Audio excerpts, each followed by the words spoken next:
আমার বিরুদ্ধে ঋষির অভিযোগ সম্পূর্ণ মিথ্যে, অসৎ উদ্দেশ্য প্রণোদিত, আইনি পদক্ষেপ করব। এবার গর্জে উঠলেন অভিনেতা ঋষি কৌশিকের স্ত্রী দেবযানী চক্রবর্তী। ঋষি কৌশিকের সাম্প্রতিক পোস্ট নিয়ে প্রথম আনন্দবাজার অনলাইনে লিখলেন স্ত্রী দেবযানী। কি লিখলেন দেবযানী চক্রবর্তী, বিস্তারিত থাকছে এই প্রতিবেদনে। তো বন্ধুরা, অবশ্যই সম্পূর্ণ ভিডিওটি দেখুন। চ্যানেলে নতুন থাকলে চ্যানেলটি সাবস্ক্রাইব করে পাশে রাখা নোটিফিকেশন আইকনটি অল করে রাখবেন। আর আপনি কোন জেলা থেকে ভিডিওটি দেখছেন, আপনার জেলার নামটি আমাদের কমেন্ট বক্সে কমেন্ট করে জানাতে পারেন। চলুন বিস্তারিত প্রতিবেদনে যাওয়া যাক।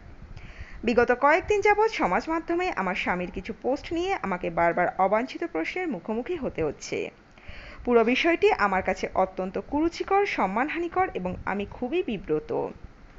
এই বিষয়ে প্রথমেই আমি স্পষ্ট করে দিতে চাই যে আমার বিরুদ্ধে যা যা অভিযোগ করা হয়েছে তার প্রত্যেকটি সম্পূর্ণ মিথ্যে, অসৎ উদ্দেশ্য প্রণোদিত, অন্যায্য এবং কাল্পনিক। এগুলি করার একমাত্র কারণ আমার সামাজিক সম্মানহানি করা, আমার ক্ষতি করা এবং পোস্টদাতার নিজ উদ্দেশ্য সাধন করা। দেশের আইনের প্রতি আস্থা রাখা কোনো ভদ্র মানুষের যদি আদৌ এ ধরনের কোনো অভিযোগ থাকে, তাহলে সেই সমস্যার সমাধানে কোর্টে যাবেন তিনি। ব্যক্তিগত জীবন নিয়ে জনগণের মতামত নিতে যাবেন না। যা ঘটানো হচ্ছে তা গর্হিত অপরাধ। আমার উপর দীর্ঘদিন ধরে যে ধারাবাহিক অত্যাচার আর নিষ্ঠুরতা করে গিয়েছে তার আরও একটি অধ্যায় এটি। আমার ধৈর্য আর সহনশীলতার অন্যায় সুযোগ নেওয়া হচ্ছে। আমার উপর চাপ সৃষ্টি করে তার অন্যায় দাবিগুলি যাতে মেনে নিই তার মরিয়া প্রয়াস চলছে।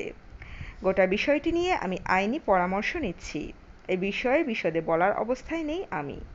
শুধু এটুকু জানাই, আমি আমার আইনি পরামর্শদাতাদের সঙ্গে সমস্ত বিষয়টি নিয়ে আলোচনা করছি এবং খুব শীঘ্রই প্রয়োজনীয় সকল আইনি পদক্ষেপ করতে চলেছি। তো বন্ধুরা, এই আপডেট ছিল এতটুকুই। দ্রুত ফিরে আসছি নতুন কোনো আপডেট নিয়ে।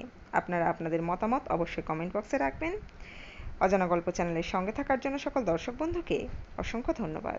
দেখতে থাকুন, চোখ রাখুন অজানা গল্প চ্যানেলে।